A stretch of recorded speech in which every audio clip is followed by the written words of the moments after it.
So welcome guys, फिर एक बार आप सभी का हमारे ब्लॉग में स्वागत है। हमारे राज राक्स के ब्लॉग्स में स्वागत है। आप सभी लोगों का वेलकम। तो हम आगे की स्टोरी आप लोगों के साथ शेयर करना चाहते हैं, क्योंकि कल के दिन हम स्टोरी नहीं डाल पाए थे। उसके लिए सॉरी बोलते हैं, क्षमा मांगते हैं आप सभी लोगों से। आप सभी को जय श्री राम। हमारी तरफ से जय श्री राम, जय श्री कृष्णा। तो फ्रेंड्स, हम आपको बताना चाहेंगे कि हम थराद पहुँचे थे और थराद पहुँचने के बाद हम वहाँ पे रहे, 6 महीना रहे और 6 महीने रहने के बाद हम लोग घर आए। जब मुझे घर से पता चला कि छोटे भाई का एक्सीडेंट हुआ है, हम लोग घर आए। घर आने के बाद हम यहाँ पे रहे, रहते रहते करीब 20-22 दिन हुए और उसके बाद तब तक हम लोगों ने शादी नहीं करी थी। 20-22 दिन हुए और फिर सडनली मैंने कांटेक्ट किया शादी करने के लिए। तो मुझे गुजरात में ही एक संपर्क मिला, मैंने उनसे बातचीत करी। उन्होंने एक दिन मैं उनको मिलने गया और उस टाइम पे मेरी कंडीशन बहुत ही ख़राब थी, फाइनेंशियली कुछ भी नहीं था मेरे पास। तो मैं उनके पास गया, उनसे मिल के आया और उन्होंने बहुत ही अच्छा रिस्पॉन्स दिया और आने के लिए उन्होंने मुझे किराए के पैसे भी दिए थे। मेरे मान सकते हो दोस्त कि मेरे पास बहुत ही कंडीशन ख़राब थी, पैसे मेरे पास कुछ भी नहीं थे। तो उन्होंने मुझे आने का किराया दिया था और मैं घर आया। उसके बाद हम लोग बातचीत करे और दूसरे दिन सुबह यहाँ से वापस निकल गए। जिस प्लेस पे वो पर्सन हमें मिले थे उनके पास गए। उन्होंने हमें रखा, हमारे जैसा एक और कपल था उनके पास। रूम वगैरह दिखाया, फिर उन्होंने रूम की व्यवस्था करवा दी, उन्होंने खाने पीने की व्यवस्था करवा दी। वो एक हिंदुत्व के लिए काम कर रहे थे, ऐसा कुछ नहीं है कि उनको कुछ लाभ था, बस वो एक सेवा का काम समझ के ही वो काम कर रहे थे और हमारी हेल्प कर रहे थे। हम वहाँ पे रहें, करीब 1.5 महीना वहाँ पे रहे। उन्होंने वहाँ पे हमारी शादी की प्रोसेस करवाई। हमारे पास फ़ंड नहीं था, उन लोगों ने दोस्तों से और ग्रुप में डिस्कस करने के बाद ग्रुप से फ़ंड कलेक्ट किया और कलेक्ट करने के बाद हमारी शादी की प्रोसेस करवाने के लिए हमें राजस्थान भेजा। राजस्थान गए, वहाँ पे हमारी शादी की प्रक्रिया पूरी हुई। शादी होने के बाद फिर बाय बस हम वापस घर आए, मतलब जहाँ पे रह रहे थे, जिस प्लेस पे हम गए थे वहाँ पे रह रहे थे, वहीं पे हम वापस आए दोबारा और करीब महीना भर रुके। महीना भर रुकने के बाद फिर हम वहाँ से निकले वापस छतराल जाने के लिए। छतराल गए। छतराल जाने के बाद डेनिस फार्मा करके कंपनी है, उस कंपनी में हमने जॉब किया, दोनों ने जॉब किया और किराए के रेंट पे रूम लेकर रह रहे थे हम लोग। फिर वहाँ पे संबंध अच्छे बने, दोस्त बने, फ्रेंड सर्कल बना और रहने लगे। वहीं पे करीब 6 महीने रहे और उसके बाद हम लोग वापस गए थराद गए और वहाँ पे तो हमारी व्यवस्था थी ऑलरेडी थी। तो क्या था कि वापस थराद गए और जो भाई ने हमें सपोर्ट किया था वो भाई के पास वापस गए, उनके पास रहने लगे, वहाँ पे ही काम धंधा किया और करीब 4-4.5 महीने के आसपास साक्षी को सडनली अपने पिताजी की याद आने लगी कि अब मुझे घर जाना है, कुछ भी हो मुझे घर जाना है।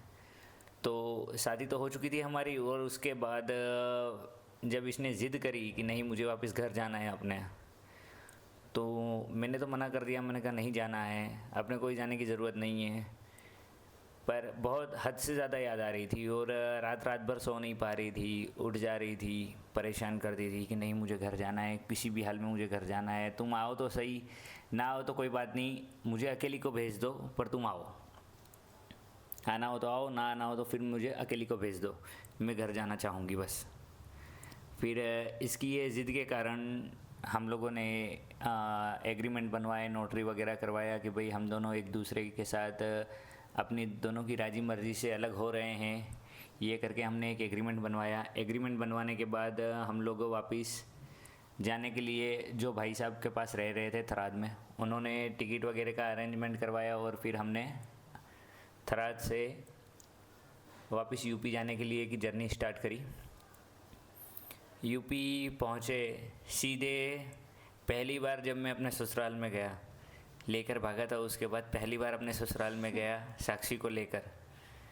अकेला ही गया था, कोई सपोर्ट नहीं था मेरे पास। हाँ, फाइनेंशियली कंडीशन उस टाइम पे भी अपनी इतनी ठीक नहीं थी, पर फिर भी मैं यूपी पहुंचा, डरते डरते पहुंचा।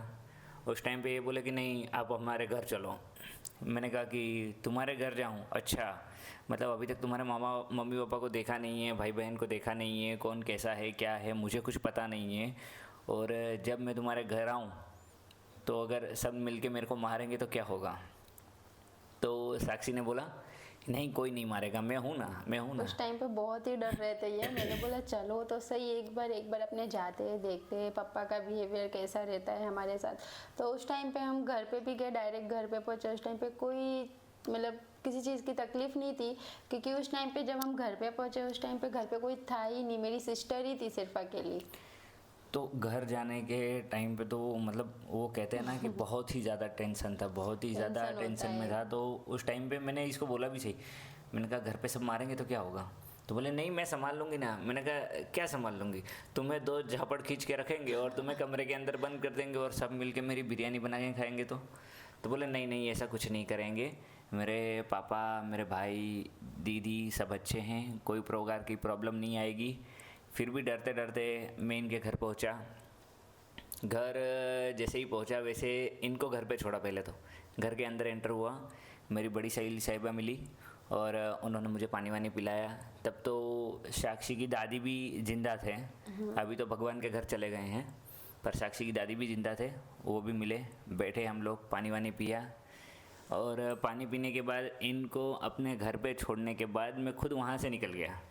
मैंने इनको बोला, मैंने कहा मैं बाहर जा रहा हूँ होटल पे रुकने के लिए, क्योंकि उनके घर से 4 से 5 किलोमीटर के डेस्टिनेशन पे एक मतलब सिटी था, तो वहाँ पे होटल्स वगैरह अवेलेबल थे। मैं वहाँ जाने के बाद होटल वगैरह पे रुका और इसके मामा के लड़के के साथ इसकी बात हो रही थी।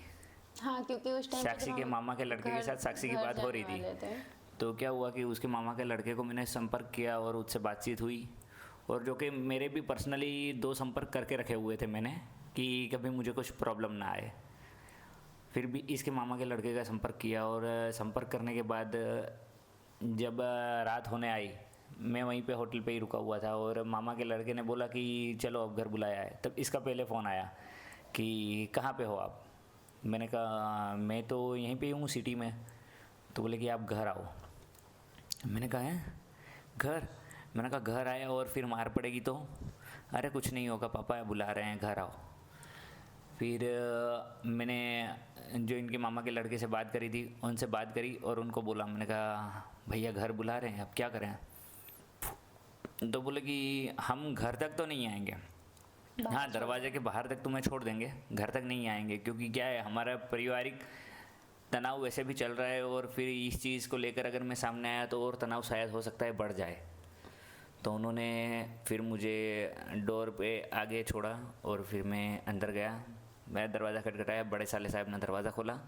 दरवाज़ा खोलने के बाद अंदर गया और तखत पड़ा हुआ था, जो जैसे बोलते हैं ना खटिया चारपाई, वैसे एक तखत पड़ा हुआ था। तखत के ऊपर बैठा। फिर मेरे ससुर जी ने मुझसे 2-3 सवालात करे। बोले कहाँ से हो? मैंने कहा गुजरात से। क्या नाम है? मैंने कहा मेरा ये नाम है।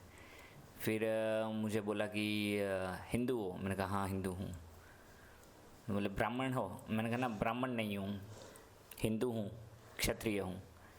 मैंने अपनी डिटेल उनको बताई। फिर उन्होंने बोला कि ठीक है, अच्छी बात है, आओ बैठो और खाना वाना खाओ। तो शौक हो गया एकदम से। मैंने सडनली सोच में पड़ गया। मैंने कहा खाना खाओ मतलब? मैं तो ये सोच रहा था कि यहाँ आने के बाद शायद हो सकता है तलवारें निकलेगी, पर यहाँ पे तो मेरे को दावत पे इनवाइट किया जा रहा है। तो मैं खाना खाने बैठा और खाना खाने बैठने के बाद थोड़ी बहुत बातचीत हुई और फिर सो गए। पूरी रात नींद तो नहीं आई थी डर के मारे, पर फिर भी सोए।